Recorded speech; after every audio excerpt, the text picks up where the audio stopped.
Bem-vindos ao Saúde em Pauta, o podcast Infonorte, do Jornal Infonorte. Jornal Infonorte, o Jornal da Notícia Mineira, 100ª edição. Estamos aqui comemorando esse podcast através de uma presença muito especial na abertura do dia de hoje. Mas antes disso, gostaria de falar que esse podcast estará trazendo médicos renomados e especialistas de Montes Claros e do norte de Minas Gerais. Podcast Infonorte. E para celebrar esse dia, vamos convidar o Dr. Carlos Valias, médico do norte de Minas, que vai falar um pouquinho sobre o seu currículo e a sua experiência na saúde. Muito bem, Fabiano. Primeiramente, gostaria de parabenizar o Jornal Infonorte com essa 100ª edição, né? E agradecer o convite de vocês por estar aqui participando. Bem, minha história eu já tenho 33 anos de medicina, né? E realmente eu fiz primeiro a cirurgia geral, então eu sou cirurgião. Depois fiz gastroenterologia e endoscopia no Hospital Sírio-Libanês em São Paulo. E nos últimos 10 anos eu venho me dedicando muito ao tratamento da obesidade. Então, para isso, eu fiz pós-graduação em medicina da obesidade e sarcopenia, fiz certificação tanto nacional como europeia em medicina da obesidade e também fiz algumas formações em gastronutrologia e hormonologia. Então, com isso, eu venho realmente evoluindo, né, e buscando não só tratar a doença, mas também promover saúde e bem-estar para os meus pacientes. Muito bem, doutor. Para iniciar, vamos falar sobre as novidades no tratamento da obesidade. Nos últimos anos, vimos um grande avanço no tratamento da obesidade. Quais são as principais novidades e tendências atuais? Realmente, nos últimos anos, depois que a obesidade foi considerada como doença pela OMS, Organização Mundial de Saúde, e pela Sociedade Americana de Endocrinologia, realmente houve esse boom, essa busca por novos tratamentos. Então, todas as áreas vêm desenvolvendo. Então, nós temos as áreas da cirurgia, vêm desenvolvendo novas técnicas cirúrgicas de cirurgia bariátrica. Certo.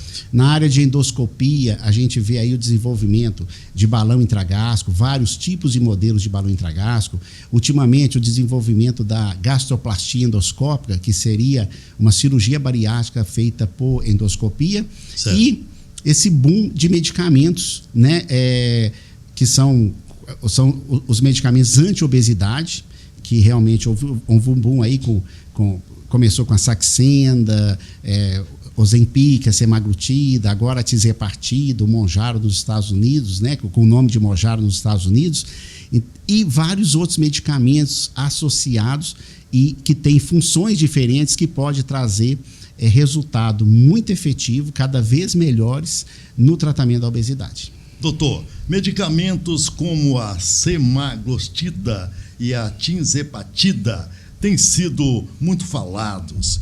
Como eles funcionam e para quais pacientes são mais indicados? Fabiano, realmente há um boom, né, desses medicamentos, igual eu falei, a indústria tem investido muito, né, bilhões de dólares na produção desses medicamentos, e a semaglutida, tanto a semaglutida como a tirzepatida, eles são chamados os análogos de GLP-1, que é um hormônio produzido pelo intestino que age tanto no pâncreas como no cérebro, diminuindo, tratando, vamos dizer assim, o cerne, né, tratando o foco da obesidade. Então, você diminui a resistência à insulina, eles agem no cérebro diminuindo aquela compulsão alimentar, dando mais sensação de saciedade, age no intestino também, diminuindo a velocidade da digestão e diminuindo os movimentos intestinais. Então, com isso, o paciente sente mais saciado, né, quando come pequenas porções, sabe? Então, assim, e também, por exemplo, são medicamentos que cada estudo é impressionante, como cada estudo que aparece vai mostrando seus benefícios, como diminuir também a compulsão por bebida alcoólica, por cigarro. Também tem saído estudos mostrando que melhora diminui também problema de função renal, diminui a incidência de Alzheimer. Então, assim, são medicamentos que realmente vieram para ficar E, graças a Deus, assim, a indústria está evoluindo, investindo muito e com resultados impressionantes, como a gente nunca tinha visto antes na medicina com medicamentos, né? De você poder emagrecer aí 20, 30 quilos em pouco tempo. O teste genético para a obesidade tem sido utilizado para personalizar tratamentos de emagrecimento. Qual é a sua visão sobre essa abordagem?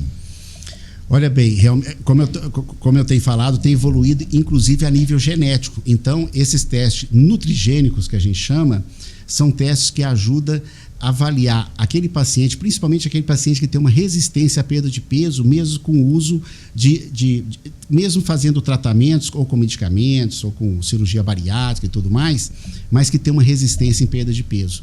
Então, esses testes nos ajudam a avaliar a resposta genética do organismo a determinados alimentos, principalmente carboidratos e gorduras. E vai ajudar, principalmente, o nutricionista que acompanha esses pacientes a avaliar quais são os melhores alimentos para ele e quais são os piores que leva à manutenção dessa obesidade ou essa dificuldade em perder peso. Correto. A obesidade é reconhecida como uma doença crônica. Como isso muda a forma como os profissionais da saúde devem tratá-la? Essa é uma pergunta muito interessante, muito boa, porque depois que a Organização Mundial de Saúde considerou a obesidade como doença crônica, ela tem que ser encarada como a hipertensão, como a diabetes, ou seja, o paciente descobre que é hipertenso, vai precisar tomar medicamento provavelmente o resto da vida, né? Assim como a obesidade. A obesidade é uma doença crônica e que precisa de tratamento a longo prazo. Então a gente tem que tomar muito cuidado, né, com essas, às vezes, essas promessas, né, de olha, você emagrece com 2, 3 meses e depois está tudo ok. Não é bem assim. É uma doença crônica, você precisa, tudo bem, você faz um procedimento, usa medicamento, emagreceu, aí você precisa passar por uma fase de manutenção e controle. Lembrando que os pacientes obesos têm que fazer controle o resto da vida, porque ele tem a característica genética, geralmente, da obesidade. Então, por isso, a gente tem que acompanhar esses pacientes como diabetes, hipertensão e outras doenças crônicas. Doutor, o que há de mais promissor no futuro do tratamento clínico da obesidade?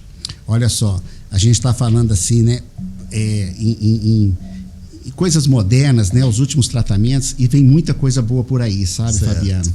Nós temos aí a bimagrumab, que é um medicamento que, olha para você ver, um medicamento que você toma uma injeçãozinha uma vez por mês. Certo. Faz perder gordura tanto quanto uma tizepartida e ainda faz melhorar a sua massa muscular. Porque isso é assim, vamos dizer assim, se pode vir um medicamento quase que perfeito, seria esse, né? Porque o grande problema do emagrecimento com esses medicamentos é que você perde gordura, mas perde massa muscular.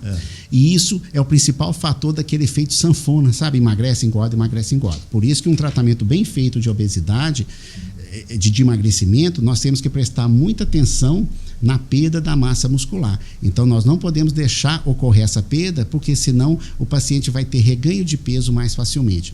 Então, por exemplo, tem esse medicamento que está vindo, que promete, né? Claro que está em estudo ainda. Certo. E temos também a ricatrutide, que também é outro medicamento triple-agonista que a gente fala, né? Por exemplo, a tizepartida é um duplo agonista, a ricatrutide é um triplo agonista que vem talvez entregar um resultado até melhor do que a própria tizepartida. Então tem muita coisa boa aí para chegar, tomara que não demore muito, né? E que com certeza vai mudar a realidade da obesidade no mundo. Agora, falando sobre balão intragástrico. O balão intragástrico tem sido cada vez mais utilizado como alternativa à cirurgia. Para quem ele é indicado, Valias? Olha bem, Fabiano, realmente o balão intragástrico tem sido cada vez mais indicado, mas não como uma alternativa à cirurgia, porque o balão pega aquele paciente sobrepeso e obesidade grau 1.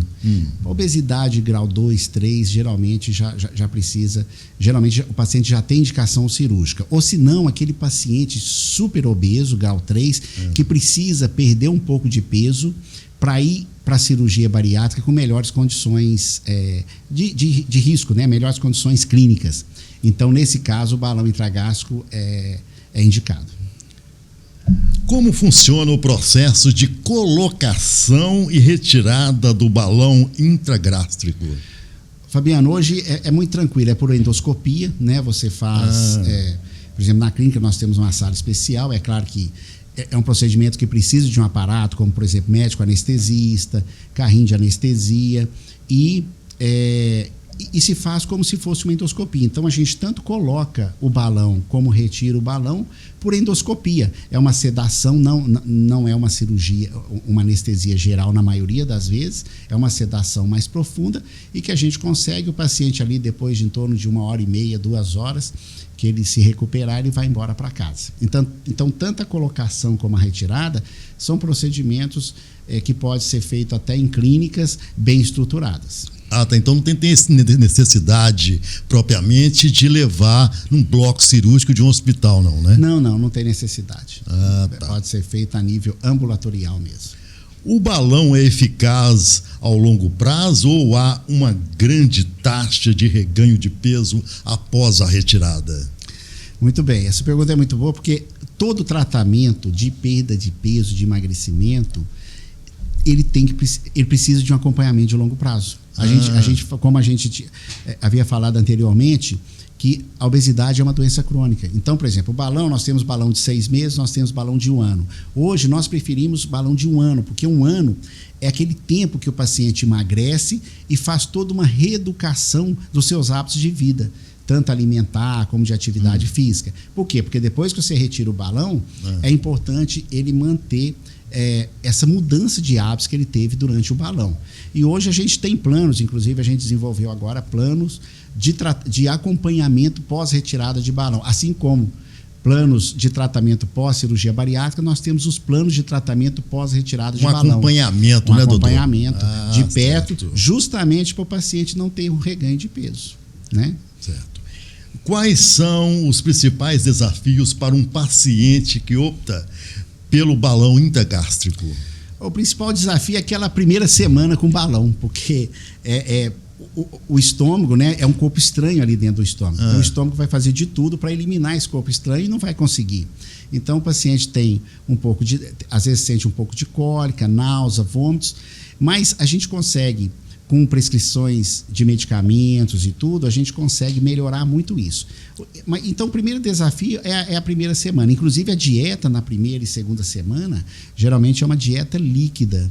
Então, justamente para o estômago adaptar, né, a presença desse corpo estranho e depois é tranquilo. Mas geralmente a primeira semana, os primeiros 15 dias é um pouco mais desafiador. Mas tá tranquilo, né? Não. Dá para levar. Raramente você tem um paciente que chega lá falando, doutor, tira esse balão que eu não aguento mais. Isso é muito raro acontecer. Existem novas tecnologias e técnicas no mercado que tornaram o balão mais seguro ou eficiente? Sim, o balão desenvolveu muito. Antes a gente tinha só o balão intragástrico, você colocava, por exemplo, 600 ml lá de soro fisiológico e depois você só podia mexer nele para tirar, na retirada. Hoje nós temos o balão reajustável. Então, por exemplo, igual eu falei, você coloca o balão, se o paciente tiver você colocou lá, por exemplo, 600, 700 ml.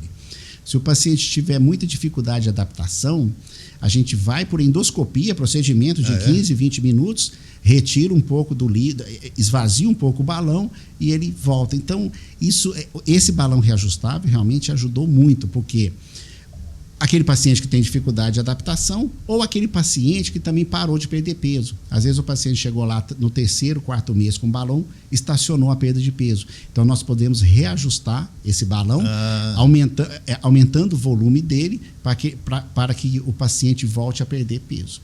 E nós temos ultimamente o balão deglutível, que é um balão que já chegou no Brasil também, que você toma como se fosse uma cápsula e tudo, mas precisa tirar raio-x e ele tem algumas desvantagens, que dura só 4 meses, sabe? Então, assim, é muito pouco tempo para você conseguir perder peso. E ainda tem um limitador que é o custo desse balão. Mas então você vê que vem evoluindo, né? Então, esses dispositivos, a indústria veio evoluindo nisso aí. Mas hoje é muito tranquilo. Principalmente, eu gosto muito do balão reajustável.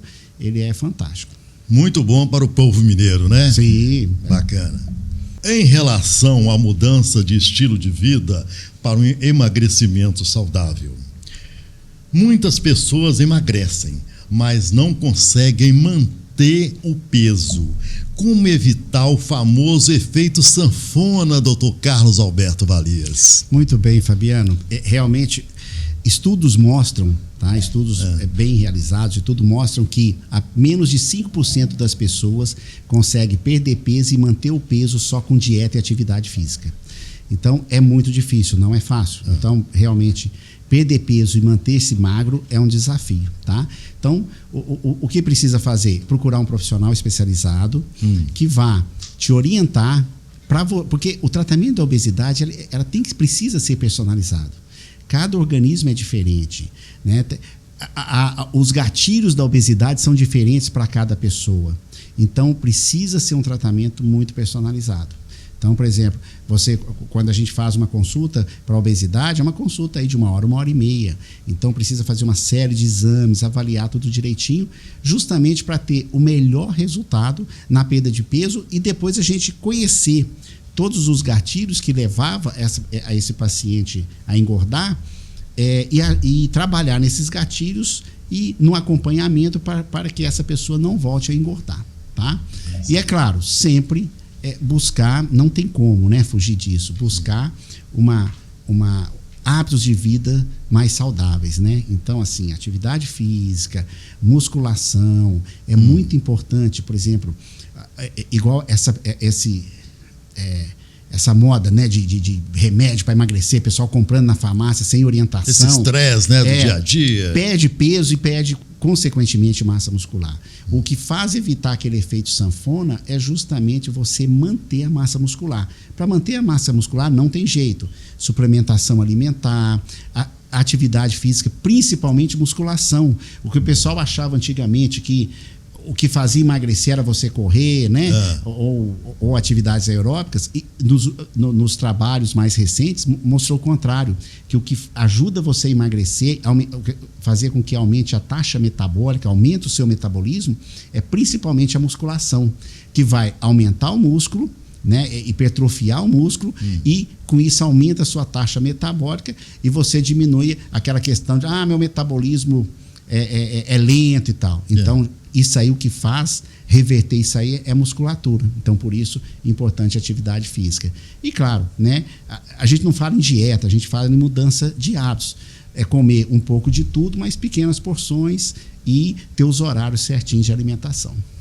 O papel da reeducação alimentar e da atividade física no emagrecimento é bem conhecido. Mas e o sono e o estresse?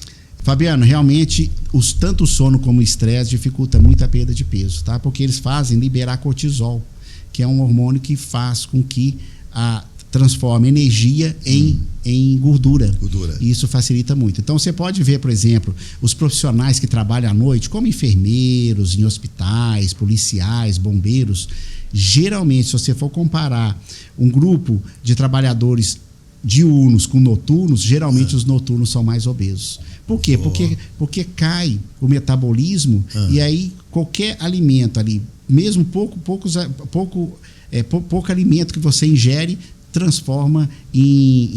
pode ser transformado em gordura, porque seu metabolismo está mais baixo, tá? E o estresse realmente faz com que, principalmente, as pessoas comam, né, mais por compulsão, às vezes sem estar com fome, você vai ali belisca, ou tem gente que abre a geladeira à noite para comer por causa de estresse. Então é muito comum ver, por exemplo, profissionais que trabalham com nível de estresse muito alto serem mais obesos do que os que são mais, né, têm atividades mais tranquilas. Aí, no caso, também afeta o peso, né?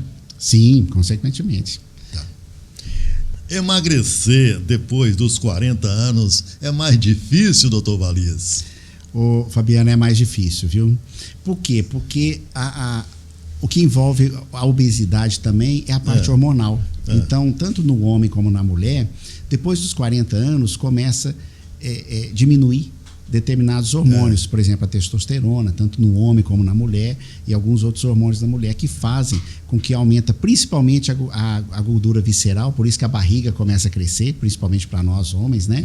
E aí fica mais difícil. E é claro que tem outros fatores também. Depois dos 40 anos, a pessoa tem uma vida mais estável, alimenta melhor, faz menos atividade física. Essa é uma tendência. Então a gente tem que trabalhar isso também, tá? Agora, eu queria chamar a atenção que essa parte de modular, né, de avaliar os hormônios avaliar os hormônios é muito importante, porque faz parte do tratamento da obesidade também. Então tem pessoas que têm distúrbios hormonais que não conseguem perder peso. Então tem que fazer toda essa avaliação. Tá certo. Vai entrar agora uma pergunta interessante focada no psicólogo. Vamos lá.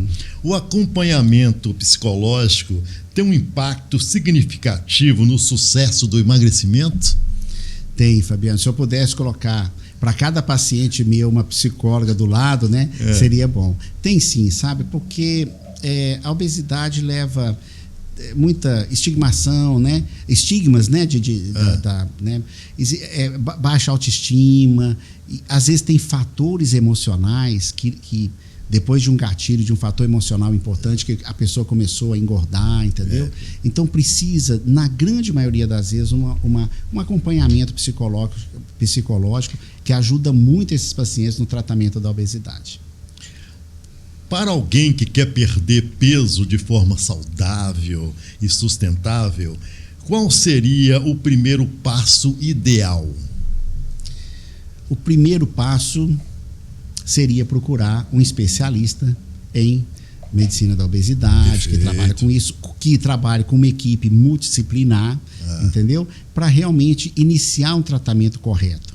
Não vai em farmácia comprar canetinha de emagrecimento, muito menos aí a gente tem notícia de vender pela internet, medicamentos às vezes até falsificados. É loucura. Então, a primeira coisa é procurar um especialista, né, de renome, que tenha experiência e formação, e realmente procurar o profissional, né, uma clínica especializada com um profissional para poder te ajudar nesse processo de emagrecimento, que a gente sabe que não é fácil, mas hoje, com essas novas tecnologias, esses novos medicamentos, a gente tem tido resultados impressionantes, como nós nunca tivíamos tido antes. Então, assim, eu acho que realmente a gente vai, em poucos anos, mudar essa realidade da obesidade no mundo, né? No mundo. Tem avançado muito, né, doutor? Tem avançado muito. Legal, muito hoje, por exemplo, com esses novos medicamentos, nos Estados Unidos já tem sentido. Até os supermercados, a parte econômica dos supermercados já tem sentido.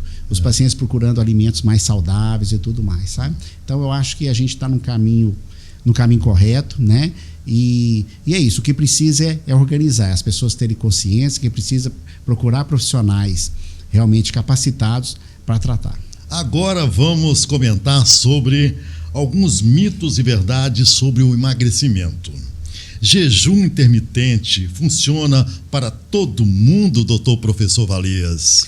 Ô Fabiano, não existe uma dieta que funciona para todo mundo, tá? O jejum intermitente é um tipo de dieta que funciona para grande parte das pessoas, com bons resultados, mas não para todo mundo. Orientação nutricional precisa ser individualizado, porque cada um tem suas características. Comer de 3 em 3 horas é realmente necessário? Isso caiu por terra, não é mais necessário, sabe? Inclusive, assim, a gente usa algumas técnicas de alimentação, né, de dieta, que você não precisa mais aquela coisa de comer de 3 em 3 horas. Mesmo porque com esses medicamentos modernos, você não consegue comer de 3 em 3 horas. Então, às vezes, por exemplo, eu gosto muito de usar o conhecimento hoje da crononutrição, que a gente pede para o paciente alimentar até umas 18 horas, 17, 18 horas, e depois não alimenta mais nada. Que aí você associa uma alimentação de baixa caloria com jejum intermitente, que ele vai ficar ali das 17, 18 horas até no outro dia, 7, 8 horas da manhã sem alimentar. Então, quando você usa esses novos conhecimentos da nutrição, ajuda muito, tá? Então, isso mudou. Não tem esse negócio mais de comer de 3 em 3 horas. Inclusive, quando os pacientes com esses novos medicamentos, igual a tirzepatida, semaglutida, né? os pacientes não conseguem comer, às vezes, nem o que o nutricionista passou. Mesmo que o nutricionista passe uma dieta ali restritiva de 800, 900 calorias, às vezes o paciente não consegue comer tudo aquilo que o nutricionista passou. É possível emagrecer sem exercício físico ou ele é indispensável ao ser humano? Não. É possível emagrecer sem atividade física. Hoje em dia, com essas novas técnicas e tudo. O problema é que eu tenho paciente, por exemplo, que emagreceu 34 quilos sem fazer atividade física. Agora, o problema é que você perde muita massa muscular. E aí, a chance de você ter aquele famoso efeito sanfona, reganho de peso, né, o emagrece, engorda, é muito mais fácil.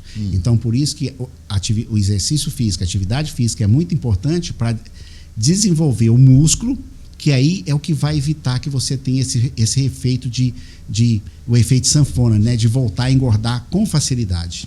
Qual o papel dos probióticos e da microbiota intestinal no emagrecimento? Muito bem, Fabiana. A microbiota intestinal, né, é um outro mundo, né? Como se fosse uma nova especialidade da medicina, né? Porque se descobriu no corpo humano que praticamente a microbiota é o segundo cérebro, né? É o segundo organismo que nós temos. Nós temos mais de 3 trilhões de micro-organismos dentro do nosso intestino e com diversas funções.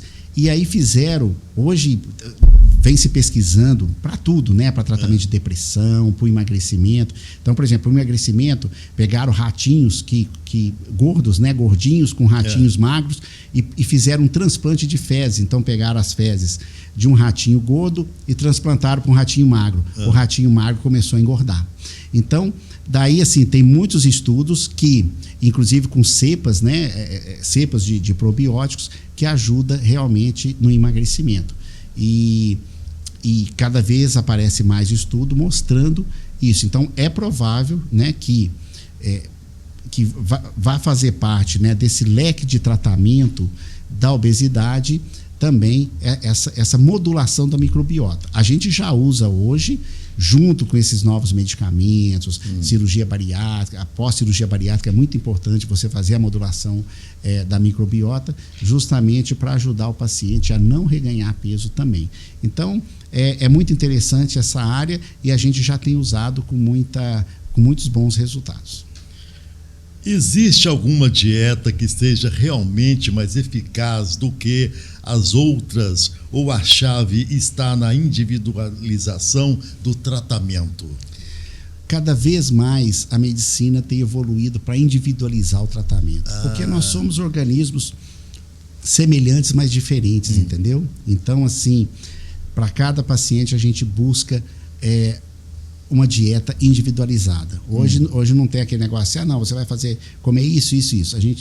Os nutricionistas geralmente estudam, né, os hábitos, a resposta do organismo de cada pessoa para poder fazer uma dieta ideal, né? Hoje o que a gente, por exemplo, qual seria a melhor alimentação? Seria a dieta mediterrânea, tá? De baixa caloria.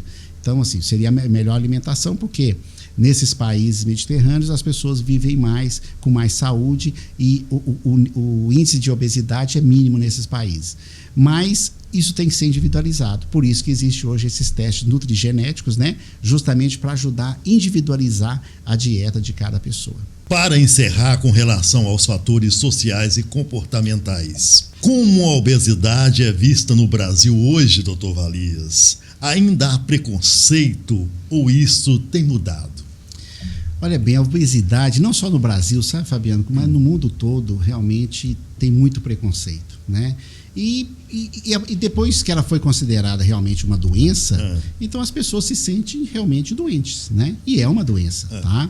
Então, preconceito, né? Claro que a gente não deve admitir preconceito em lugar nenhum, de nenhuma forma, mas realmente leva as pessoas, por exemplo, a pessoa obesa, pode ver, às vezes a gente vê em algumas reportagens, a pessoa obesa é mais difícil conseguir um emprego em determinada área, né? Então, existe realmente um preconceito, né? E eu acho que a gente tem que lutar isso e trabalhar para que a gente transforme essas pessoas em pessoas magras, né? Ou pelo menos menos obesas e mais saudáveis, tá? Mas o preconceito existe, como em várias outras áreas também. Isso né, é difícil trabalhar isso num país, não só aqui no Brasil, como na maioria dos países.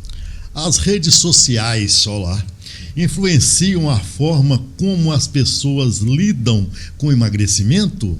Existe um perigo nisso?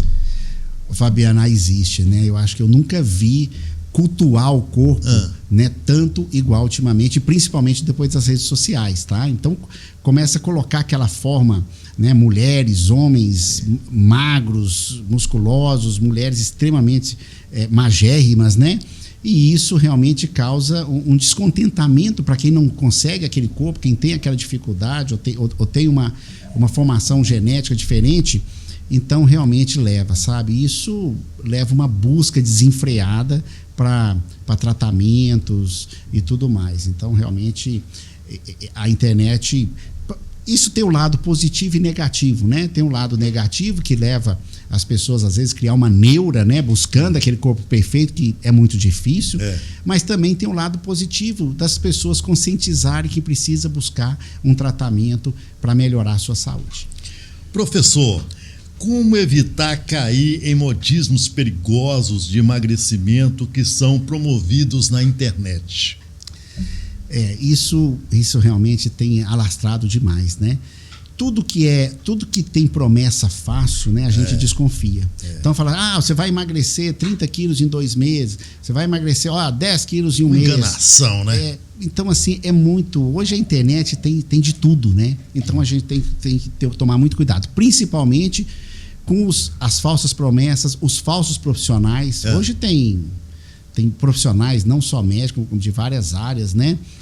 Falando em emagrecimento e tudo, profissionais que você não vê o currículo dele, não vê a formação dele, entendeu? Então, esse cuidado a gente tem que ter, sabe? E muitas vezes nem passou por uma faculdade de medicina, né? Não tem esse detalhe? Sim, tem muita enganação. A internet é um amplo, é um espaço vasto, né, de enganação, assim como de informação. Então, tem os dois lados. O que é importante é as pessoas terem consciência de buscar informações, igual aqui, né, neste podcast, informações com profissionais especializados e tudo, né, para poder tirar suas conclusões e não ser enganado. O que você acha da cultura de cultuar o corpo obeso e do incentivo à aceitação do corpo? Como equilibrar a autoaceitação e saúde? Olha bem, a obesidade é uma doença que traz uma série de consequências. Então, assim, aumenta o risco de câncer, aumenta o risco de morte precoce, aumenta o risco de esteatose hepática, aumenta o risco de transplante de fígado, aumenta o risco cardíaco, aumenta o risco de infarto. Então, cultuar o corpo obeso, isso chega a ser uma irresponsabilidade hoje, porque o que a gente tem que fazer é encarar a obesidade como uma doença que deve ser tratada.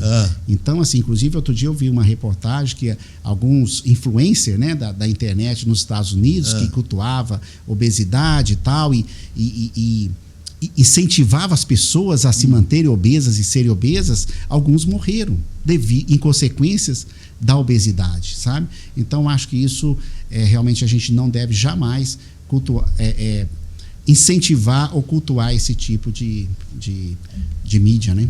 Que pena, né? Chegando quase ao final, viu, do nosso podcast Infonorte. Pois é, e tá tão bom, né? Legal, muita informação.